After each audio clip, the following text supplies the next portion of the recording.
Continue करते हैं class.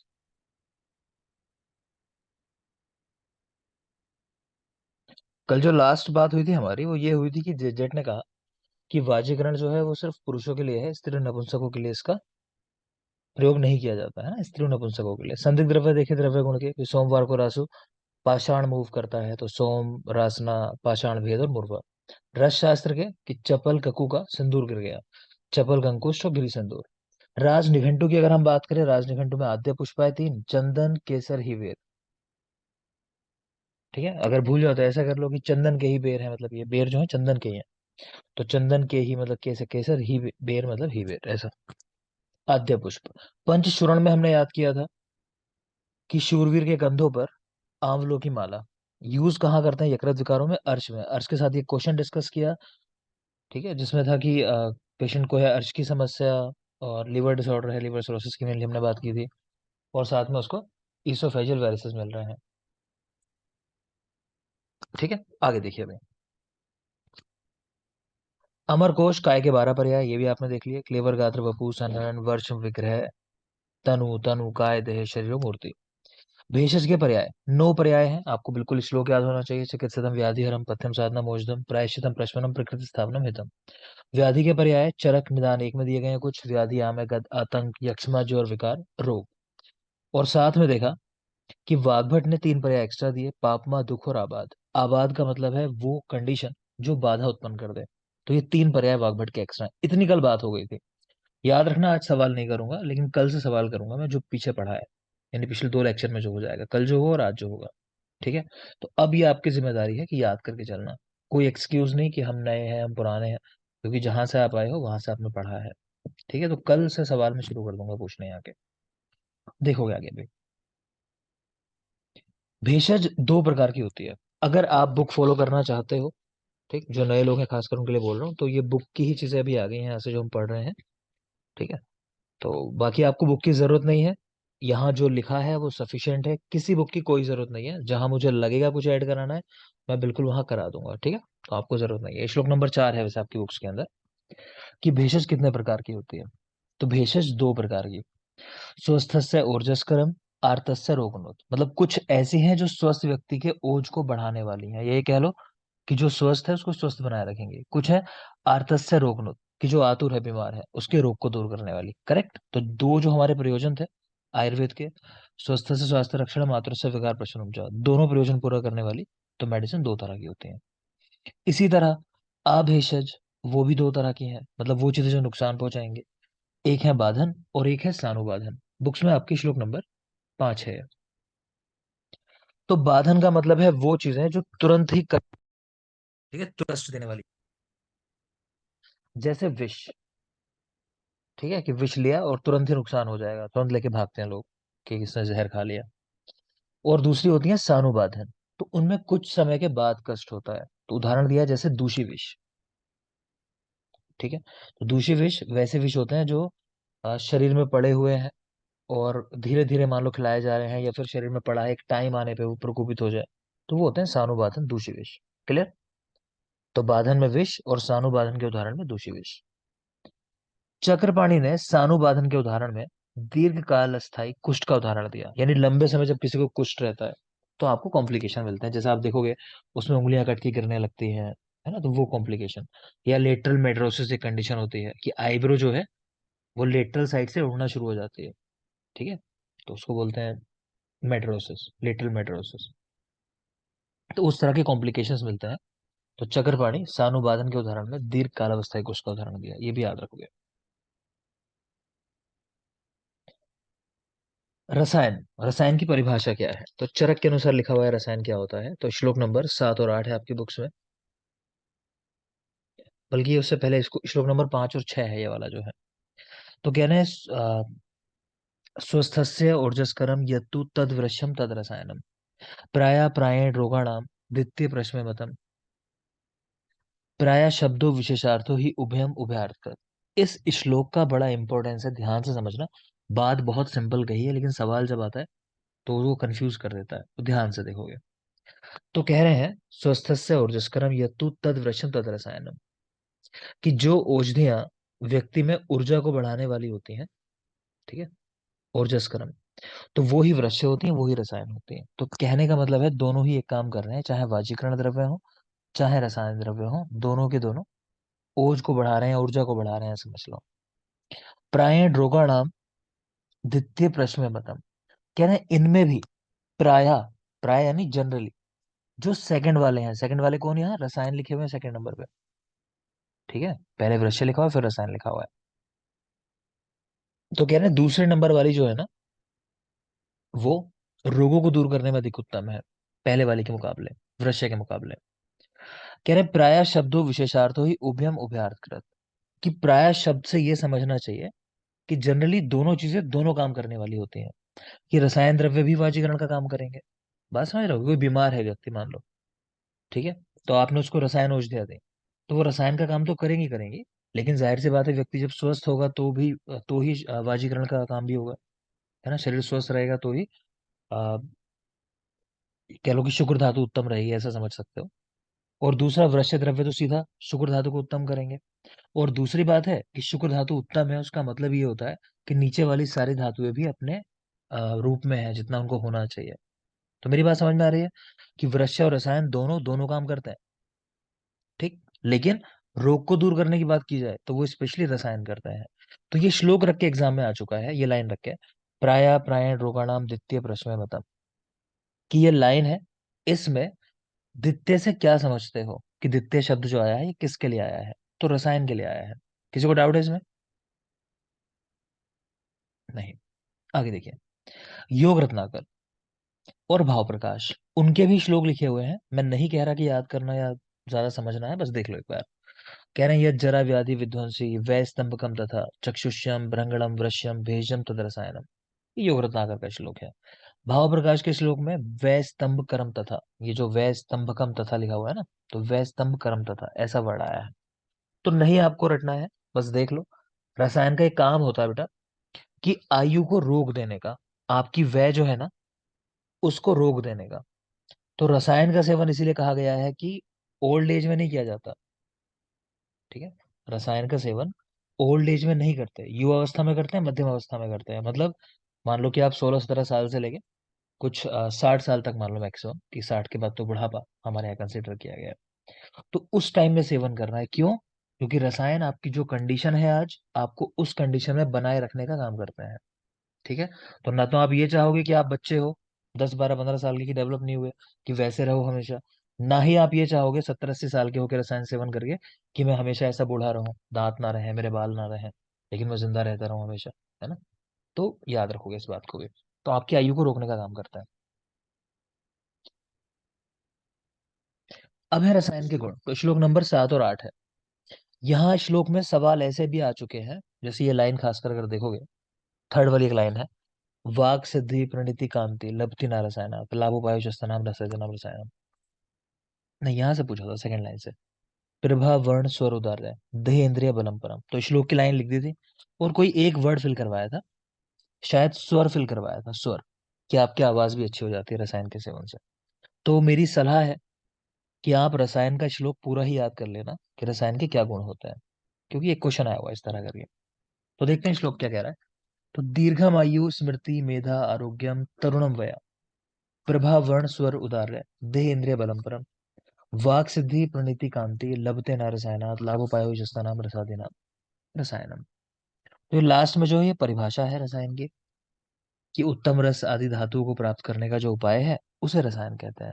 और ऊपर की जो 3 श्लोक है, ये 3 लाइनें हैं, उनमें गुण बताए हुए हैं रसायन के, कि दीर्घायु मिलती है, स्मृति, मेधा, आरोग्य, तरुण वय बनी रहती है आपकी, प्रभा, वर्ण, स्वर, उदार्य, देह इंद्रिय बलम परम, वाक सिद्धि बोलने की क्षमता, परिणति कांति लप्ते नारायण। ठीक है, तो देख लेंगे, रटने की कोशिश कर लेना, खासकर ये परिभाषा है, अगर यूजी में हो तो बिल्कुल रटना है ये वाली लाइन, लाभो वायु नाम रसादि नाम रसायनम।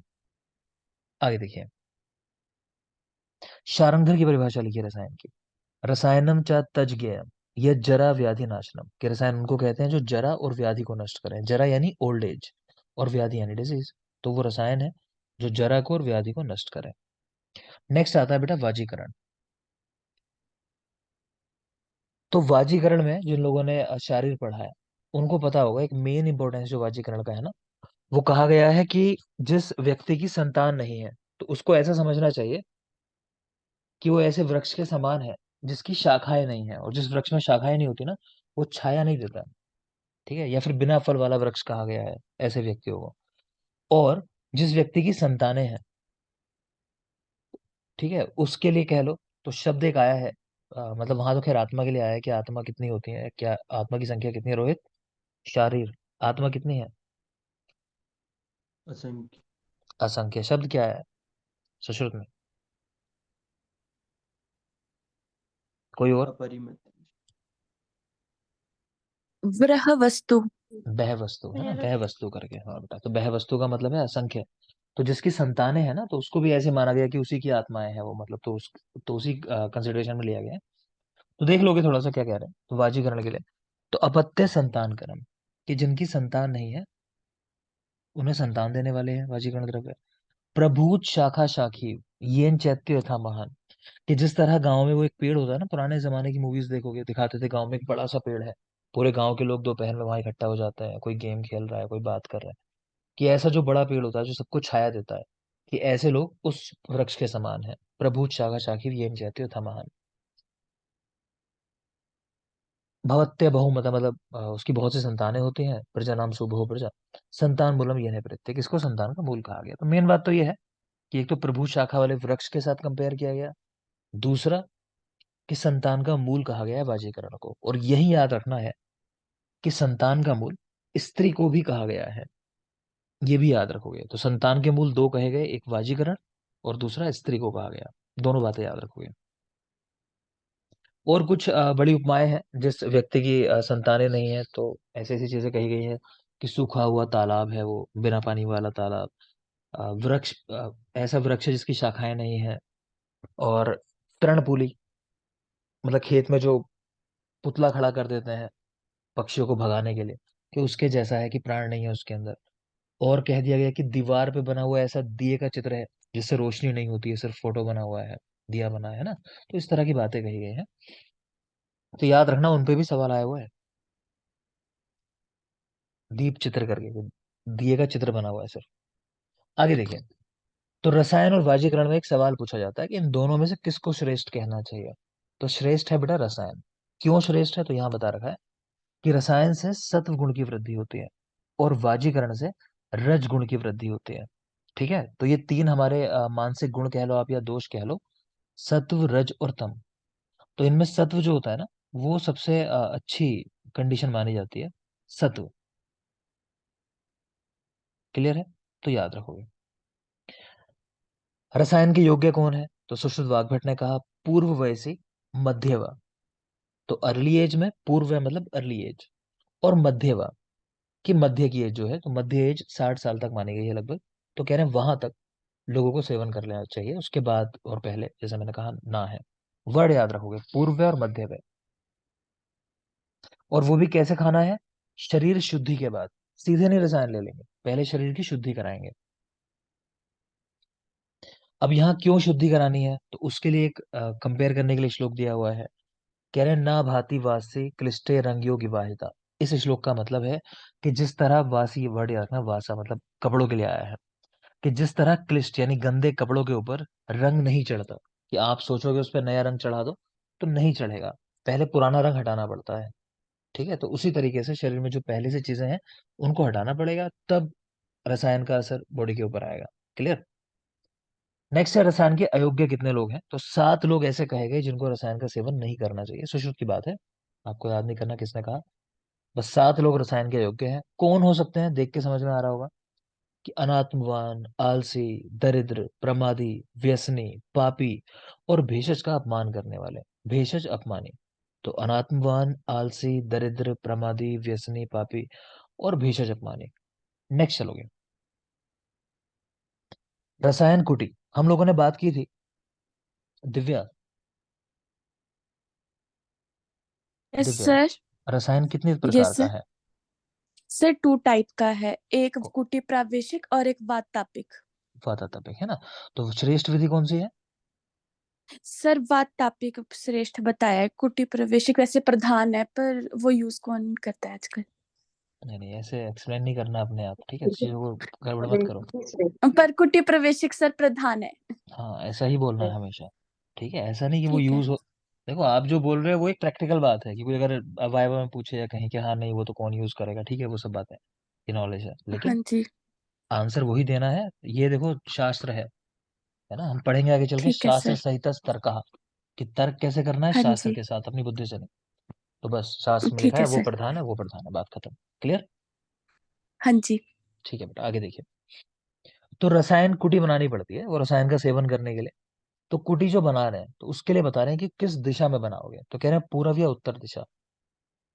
पूर्व या उत्तर दिशा। अब ये दूसरी बात याद रखोगे, अगर कभी आपको ध्यान ना आए, कोई सवाल आया, आपसे पूछा गया कि भाई ये चीज किस दिशा में होनी चाहिए, तो ये ध्यान रखो, हमारे यहाँ दिशाएं जो है पूर्व और उत्तर, ये दोनों दिशाएं जो अच्छी मानी गई हैं, है ना। तो ज्यादातर कोई भी सवाल आएगा तो पूर्व उत्तर ही आंसर लगेगा।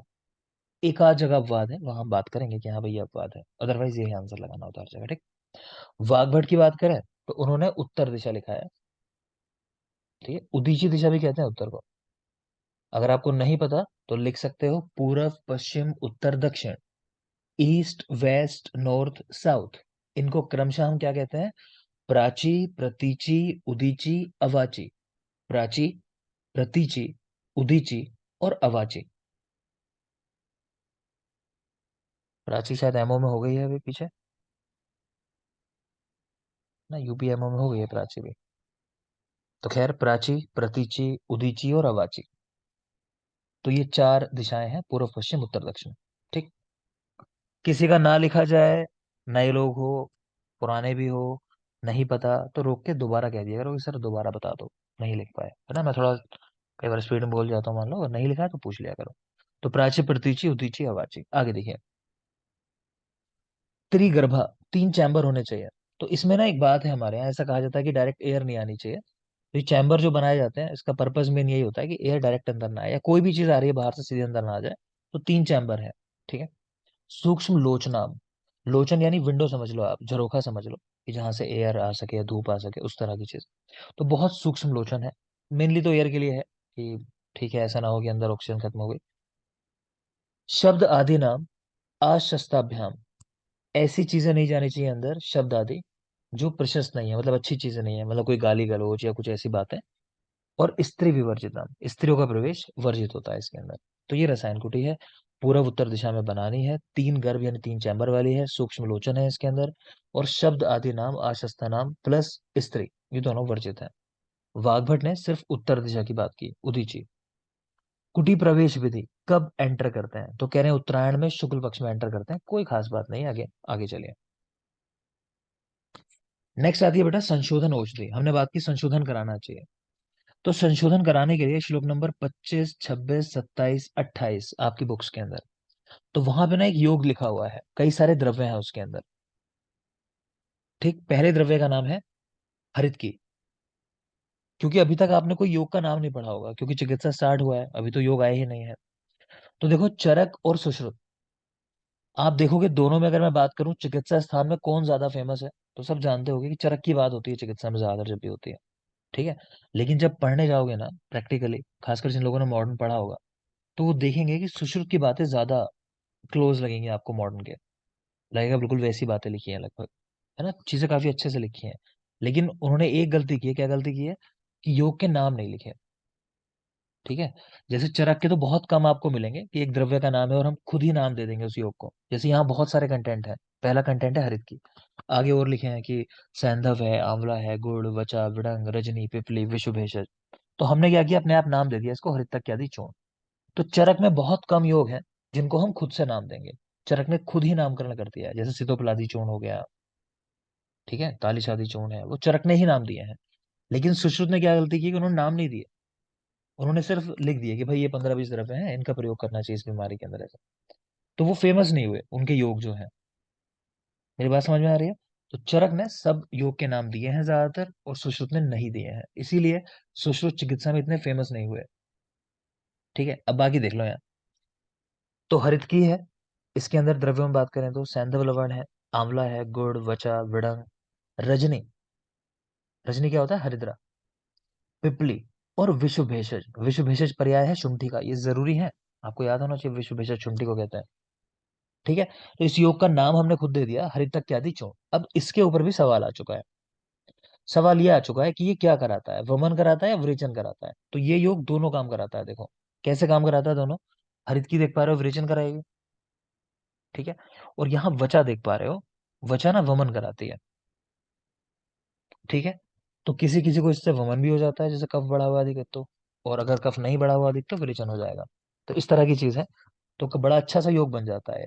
तो याद रखेंगे इसका नाम हरितक आदि चूर्ण, और द्रव्यों को भी याद रखेंगे। तो इसमें क्या क्या चीजें हैं, हरित की तो हो गई होगा, प्लस एक नमकीन चीज है सैंधव लवण, एक खट्टी चीज है आंवला, एक मीठी चीज है गुड़। ऐसे याद रखेंगे, सैंधव आंवला गुड़। इसके अलावा क्या बचा, तो बचा यानी बचा, तो विडंग रजनी पिपली और विशुद्ध भेषज। याद रखने की कोशिश करना। 3 5 या 7 दिन देना है व्यक्ति को शुद्धि के लिए, 3 दिन 5 दिन या 7 दिन व्यक्ति के हिसाब से, कि कितने दोष हैं उसके अंदर। और कॉन्सेप्ट क्या है कि जब तक शुद्ध मल की प्रवृत्ति ना हो तब तक इसको देते रहना है, जब तक ऐसा ना लगे कि हाँ मल जो है सारा निकल गया है उधर से पुराना, तो तब तक इसको देते रहते हैं। आगे देखिए, हरितकी की भाव प्रकाश ने 7 जातियां बताई हैं। कल हम बात कर रहे थे कि इन सारी जातियों में बोलो श्रेष्ठ कौन सी है। विजया। विजया। और जया। अगर, हाँ, सुकुमार निरप इन लोगों में अगर विरेचन देना हो तो चेतकी। चेत की। चेत क्लियर। चेत की। ठीक है बेटा। तो अब देखोगे, हरितकी की 7 जातियों के नाम यहाँ लिखे हुए हैं, विजया, रोहिणी, पूतना, अमृता, अभया, जीवंती और चेतकी। ये आप लोगों को बिल्कुल रटे होने चाहिए।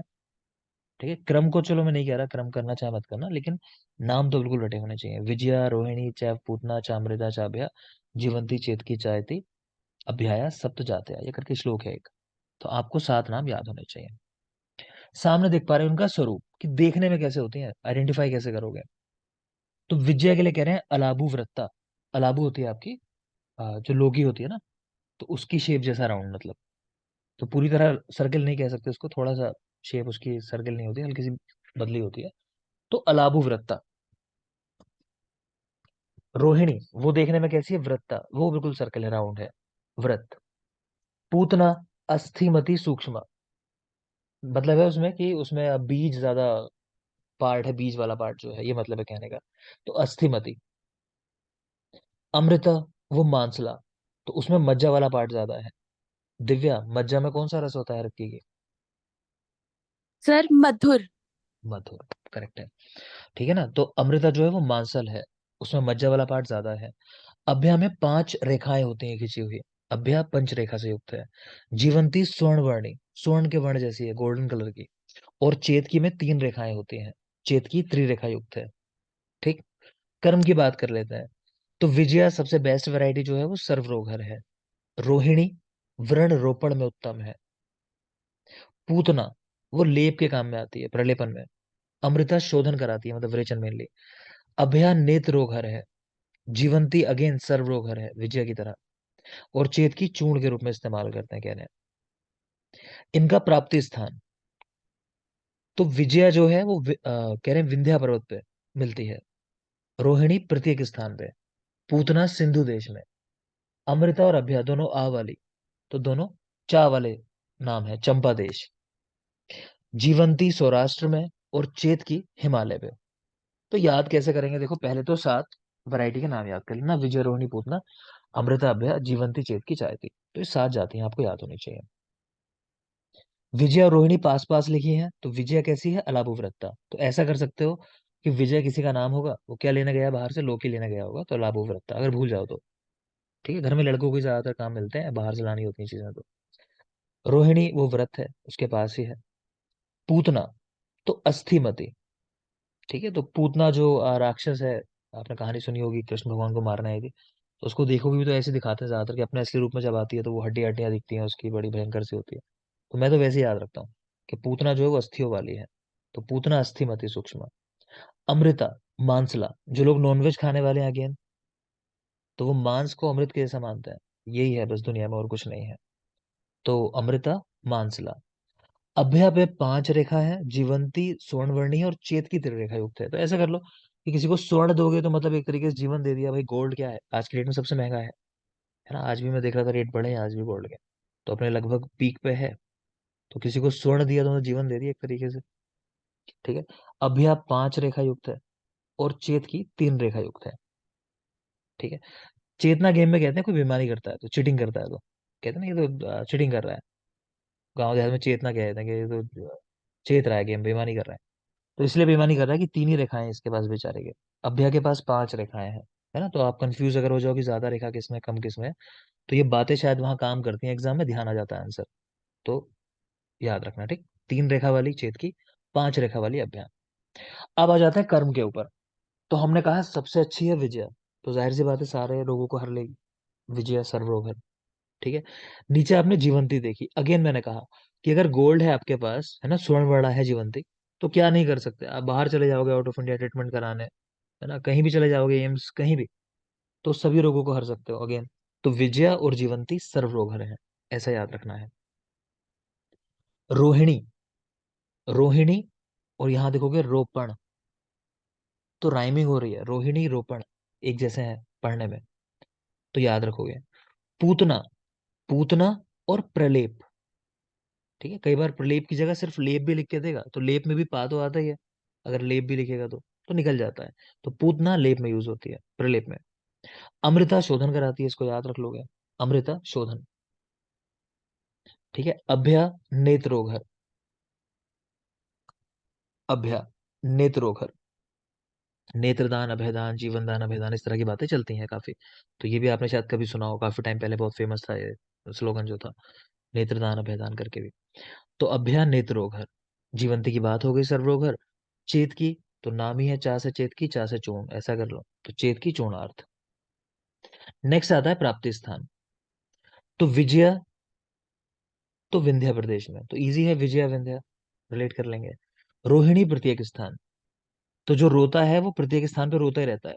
कई लोग आपने देखे होंगे आपके आसपास ऐसे होते होंगे, थोड़ी सिचुएशन आई, कोई भी कंडीशन आई, वो रोने लगते हैं एकदम, हर बात पे रोते हैं। ये नहीं हुआ मुझे याद आज, मेरा क्या होगा, मैं क्या करूंगा जीवन में, है ना, रोते रहते हैं हर बात पे। तो वो हर जगह रोते हैं रोने वाले, तो रोहिणी तो हर जगह प्रत्येक स्थान। पूतना सिंधु। ठीक है। तो सिंध प्रदेश, हम जब उसकी बात करते हैं तो पाकिस्तान में है आज के टाइम में, है ना। अक्सर हमारी जैसे लड़ाई रहती है, तो मैं तो उसी तरह याद रखता था कि जब पूतना की बात है कि वो राक्षस कहाँ से आया मारने के लिए, तो सिंध प्रदेश से, मतलब वहां से, ऐसे करके याद रख सकते हैं, पाकिस्तान से मतलब वहां से। ठीक है। सिंधु। अमृता अभ्या दोनों आ से है, तो चंपा और चंपा दोनों में, तो आ वालों के आंसर एक जैसे हैं, चंपा देश। जीवंती सौराष्ट्र, जीवंती सौराष्ट्र याद कर लोगे इसको। और चेत की हिमालय, चेत की हिमालय, इसको भी याद ही कर लेना। आगे आ जाओ। चेत की 2 प्रकार की है, एक श्वेत वर्ण की, एक कृष्ण वर्ण की है। जो श्वेत वर्ण वाली है वो 6 अंगुल की होती है, कृष्ण वाली 1 अंगुल की होती है। ठीक है। तो चेत की 2 प्रकार की, श्वेत वाली वो 6 अंगुल की है और कृष्ण वाली 1 अंगुल की है। अगर भूल जाओ तो अगेन इसका भी लॉजिक बता रहा हूँ। तो एक सिद्धांत है, अब नाम तो मैं भूल गया, आप लोगों ने पढ़ा होगा, जिसमें ये होता है कि जैसे जैसे आप नॉर्थ पोल की तरफ चलते हो ना, तो जीवों की लंबाई बढ़ जाती है। तो जैसे मछलियां जो हैं, जितना नॉर्थ की तरफ चलोगे तो उनकी लंबाई बढ़ती चली जाएगी। मतलब अ, ऐसा कर लो आप, एंटार्क्टिका समझ लो, कि वहां पे जो एंटार्क्टिका पे समझ लो आप कि वहां पे क्या होता है ना, तो वहां पे चीजों का साइज कंपैरेटिवली बड़ा होता है, वहां जो भी जानवर रहते हैं जो भी होता है उनका साइज इधर से बड़ा होता है। तो एंटार्क्टिका पूरा वाइट होता है। ठीक। तो उस तरह का याद कर लो, वाइट वो बड़ी है और कृष्ण वाली छोटी है, तो याद रखना। सर हाँ। सर मेरे नोट्स में अपोजिट लिखा हुआ है, हाँ बेटा वो श्वेत में गलत, एक लिखा हुआ है हाँ और हाँ बेटा वो गलत लिखा हुआ है। वो उसी में आगे चल के देखोगे आप, 3-4 पेज आगे करके ठीक लिखा हुआ है। तो ये करेक्शन कर दिया है पहले ही लिखने में यहाँ पे, ये दोबारा से मैंने दिया ना नोट्स, हाँ बेटा ठीक कर लो। तो श्वेत 6 अंगुल है और कृष्ण वाली 1 अंगुल है, यहाँ करेक्ट लिखा हुआ है। आगे देखोगे, चेत की जाति की छाया में जाने से या इसको हाथ में धारण करने पर भी विरेचन हो जाता है। ये जरूरी बात है, पूछा जाता है सवाल कि हरतकी की कौन सी वैरायटी है जिसकी छाया में जाने मात्र से, ठीक है, विरेचन हो जाएगा। तो चेत की जाति की है। लेकिन ये ध्यान रखना है कि देखो, स्पर्श गंध भक्षण दर्शन, जो हमारी 5 इंद्रियां होती हैं, हम क्या क्या काम करते हैं उनसे, शब्द स्पर्श रूप रस गंध, इनकी बात करते हैं ना। तो जो शब्द है, शब्द को छोड़ के बाकी जितने भी अर्थ हैं उन सबसे विरेचन हो जाता है। एक मिनट रुको। बेटा बोल रहा है शब्द को छोड़ के बाकी सबसे विरेचन हो जाता है। तो इसको ऐसे भी याद कर सकते हो कि देखो, अब हम लोग पढ़ रहे हैं चेत की, मैं ही कह चुका हूँ 20 बार तब से चेत की। अगर ऐसा होता कि नाम सिर्फ बोलने से या सुनने से विरेचन हो जाता, तो फिर अभी हम सब क्लास नहीं कर पा रहे होते हैं ना। तो चेतकी का शब्द जो है अकेला वो विरेचन नहीं कराता, बाकी सारे जो है इसकी चीजें विरेचन करा देती हैं, और विजय वैरायटी श्रेष्ठ होती है। आगे देखो। हरित की पंचरसाम आलवणाम तुवरा पराम रूक्ष उष्ण दीपनी मेध्या स्वादुपाका रसायन, ये हरित की गुण है। स्पेशली क्या याद रखना है इसके अंदर, ये तुवरा पराम। तुवर कहते हैं कषाय रस के लिए। तुवरी पर्याय भी होता है किसी द्रव्य का, जो रसशास्त्र मैंने आपको पढ़ाए हैं। शिवांगी, किसका पर्याय है? अम, सर स्फटिक का था। इस स्फटिक स्फटिका। का है, इस स्फटिका का है। स्फटिका स्फटिका। ठीक है, स्फटिक का नहीं होता, स्फटिक का। ठीक है। ठीक है, तुवरी उसको बोलते हैं। तो उसका भी कषाय रस होता है, उसको मुख में कभी जैसे आजकल लोग कहते हैं गार्गल कर लो, गला आ रहा है, तो कभी देखना तो ऐसा हो जाएगा, गला पकड़ लेगा ये। इसीलिए कषाय रस की वजह से। तो पंच रसाम, हरित की में 5 रस होते हैं, लवण रस नहीं होता। पढ़ाया मैंने आपको कि हरे आम की मध्य, हरित की, आंवला की मध्य, तीनों के अंदर 5 रस है, लवण रस नहीं है। ठीक है। हरित की तुवरा पनाम कषाय रस में प्रधान है। रूक्ष होती है, इसलिए रूक्ष प्रकृति के लोगों को नहीं देते। जो लोग रूक्ष होते हैं ना, ड्राई वाले, उनको नहीं दिया जाता इसको। बाकी ओशन दीपनी मेध्या स्वादुपाका रसायन देख लेना। नेक्स्ट आती है ऋतु हरित की, बहुत बहुत जरूरी है। इसके ऊपर ये सवाल भी आ चुका है कि ऋतु हरित की का उल्लेख किसने किया है। तो ऋतु हरित की का उल्लेख भाव प्रकाश ने किया है। लिख सकते हो, सामने लिखा नहीं है क्यों, क्या? भाव प्रकाश। ठीक है। और क्या है इसके अंदर कि हरित की ऐसी चीज है, आप हर ऋतु में उसको खा सकते हो। बस क्या करना है, उसका अनुपान चेंज कर लेना है, किस कैसे ले रहे हो, तरीका बदल जाएगा। तो 6 ऋतुओं के नाम लिखे हैं यहाँ, शिशिर, बसंत, ग्रीष्म, वर्षा, शरद और हेमंत। और सामने एक द्रव्य का नाम लिखा है। शिशिर के सामने लिखा है पिपली, बसंत के सामने लिखा है मधु, ग्रीष्म के सामने गुड़, वर्षा के सैंधव, शरद शर्करा, हेमंत शुंठी। तो जिनको नहीं याद हो, पहले ऋतुओं के नाम याद कर लेना, शिशिर, बसंत, ग्रीष्म, वर्षा, शरद, हेमंत। ऐसे हम याद रखते हैं। फिर जो द्रव्य सामने लिखे हैं उनको याद कर लोगे। हम एक छोटे ट्रिक की तरह इसको याद करते हैं कि कभी भूले ना। तो हम पहला पहला लेटर उठा लेते हैं सबका, तो पिंगू सैशु, ऐसा अपने आप बना लेना। ज्यादातर लोग ऐसे ही याद रखते हैं, है ना।